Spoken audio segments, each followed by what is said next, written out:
அவர்கள் சில நிமிடங்கள் உரையாற்றுவார். உடல்நலம் குன்றிய நிலையில் இந்த நிகழ்ச்சிக்காக இங்கே வந்திருக்கிறாரு. ஏற்கனவே சொன்ன அவர் தோழர் ஆணைமுத்து சிந்தனையாளர் தொடங்கின காலத்திலிருந்து தோழர் ஆணைமுத்துவுக்கு மிக உறுதுணையாக இருந்த தோழர் அவரை உரையாற்ற அழைக்கிறேன்.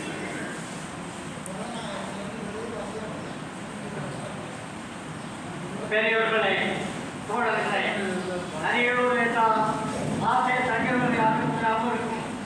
அதேபோல் அரியலூர் என்றால் அறிஞர் ஆணைமுத்துவை மறக்க முடியாது. இந்த பகுதியில் அரியலூரில் அவருடைய கொள்கையை பரப்புவதற்கு அரியலூர் ஒரு தனிப்பட்ட இடம். இன்னைக்கு ஐயா ஆணைமுத்து அவர்களுக்கு அரியலூரில் நூற்றாண்டு விழா தொடங்கி இருக்கிறது. இந்த பகுதி மட்டுமல்ல, திருச்சி பகுதி மற்ற எங்கெல்லாம் பழகினாலும் அங்கே எல்லாம் அவருக்கு ஆணைமுத்து ஐயா நூற்றாண்டு விழா. அவருடைய கருத்துக்களை பரப்ப வேண்டும். அவர் முழுக்க படைப்பியது தெரியாது. அவர் முழுக்க ஏற்றுக்கொண்டது தந்தை பெரியாருடைய கொள்கைகளை. அவர் வாழ்நாள் முழுவதும் பாடுபட்டது தந்தை பெரியாருடைய கொள்கை.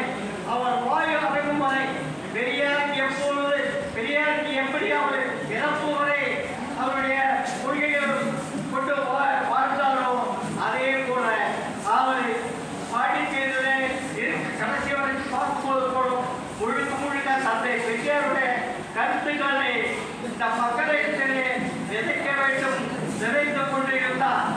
ஏனென்றால் அவர் தந்தை பெரியாரை மட்டும் பரப்பவில்லை, தாழ்த்தப்பட்ட ஒடுக்கப்பட்ட மக்களுடைய தலைவர் அம்பேத்கருடைய நூல்களை இந்த பகுதியில் 10 பக்கம் 8 பக்கம் இப்ப 30 எழுதிட்டு ஒரு சில பேர் எங்க பாராளுமன்ற சொல்லும்போது இவங்கெல்லாம் அம்பேத்கர் பற்றி போட்டாங்கன்னா 10 பக்கம் 8 பக்கம் தான் போட்டாங்க. ஆனால் முடிவுடைய கூட்டணியில பெரிய அம்பேத்கர் வாழ்க்கை தமிழகத்துக்கு உலகத்துக்கு தமிழ்ல மொழிபெயர்த்தவங்க. அம்பேத்கருடைய கருத்துக்கள் இந்த ராஷ்டிரத்திற்கு முகிலுடைய புகழ் என்றைக்கே அளிக்க முடியாது. ஏன்னா இன்னைக்கு அம்பேத்கர் யாரு எப்படிங்கிற இந்த தமிழகத்துக்கு தமிழ்ல மொழிபெயர்த்தவங்க முடியாது. இந்த அம்பேத்கருடைய கருத்துக்களை இன்னைக்கு தமிழ்நாட்டில் எடுத்துக்கொள்வது முடியலாம். பெரியாருடைய கருத்துக்களை சாதி, மதம், இனம் இப்படி எல்லாமே ஒடுக்கப்பட்டிருக்காங்க.